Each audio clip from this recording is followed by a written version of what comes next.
L'incontro con i suoi fedelissimi si sarebbe dovuto tenere il sabato di Pasqua, ma Nello Musumeci ha preferito soprassedere ancora qualche giorno e far sbollire la rabbia prima di prendere decisioni. La strada più probabile, di cui il governatore discuterà oggi con i suoi, resta quella più audace delle dimissioni anticipate. Ormai non può più spiazzare tutti, dato che non sarebbe affatto una sorpresa, ma una mossa del cavallo per mettere in difficoltà gli alleati, questo sì. Obiettivo ritrovarsi comunque in una posizione di vantaggio sull'opposizione e sui parenti serpenti nel centrodestra. Ma soprattutto Musumeci punta a rispondere al suo acerrimo avversario politico, il commissario forzista Gianfranco Miccichè, che nell'ultima settimana ha assestato 2 colpi a danno del governatore. Prima le dichiarazioni dal Vinitali di Verona sul gatto che avrebbe più chance di vincere rispetto al presidente di Militello, parole che hanno fatto saltare l'accordo sul ticket che avrebbe visto candidati il leghista Francesco Scoma a Palermo e Musumeci alla regione.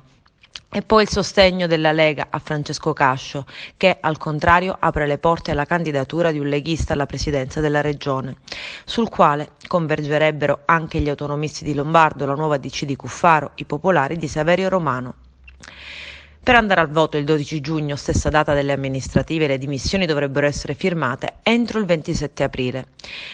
Vorrebbe dire entro una settimana da oggi, termini troppo risicati considerata la sessione di bilancio più difficile della legislatura, con un controfinanziamento monco di 1 miliardo ancora in bilico e le commissioni azzerate e non ancora insediate. E allora l'altra data possibile, quella su cui gli uomini e le donne del Presidente stanno ragionando concretamente, è quella dell'11 maggio, che consentirebbe un po' di respiro in più per approvare il bilancio e manderebbe tutti al voto nel giorno dei ballottaggi, il 26.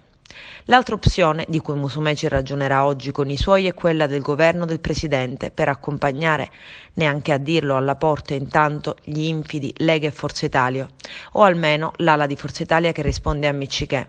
Un ripulirsi che in giunta si tradurrebbe con il siluramento del solo assessore all'agricoltura Toni Scilla, mentre gli altri 3 forzisti, Gaetano Armao, Marco Falcone e Marco Zambuto, resterebbero al fianco del governatore.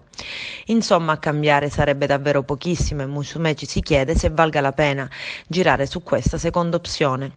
Resta la questione aperta sul capoluogo. Che fare, si chiedono dalle parti. Diventerà bellissima a questo punto. A Palermo la convergenza su Roberto Lagalla UDC è considerata impraticabile. L'aver incassato il sostegno del renziano Davide Faraone sposta l'asse del centrosinistra troppo verso sinistra per Meloni e Musumeci.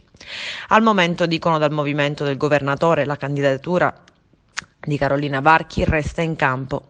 Con 3 candidati del centrodestra a contendersi le preferenze insieme agli aspiranti sindaco Franco Miceli, Fabrizio Ferrandelli, Rita Barbera e Francesca Donato, difficile che qualcuno possa raggiungere il 40% al primo turno. L'Election Day dunque potrebbe essere rinviato alla fine di giugno.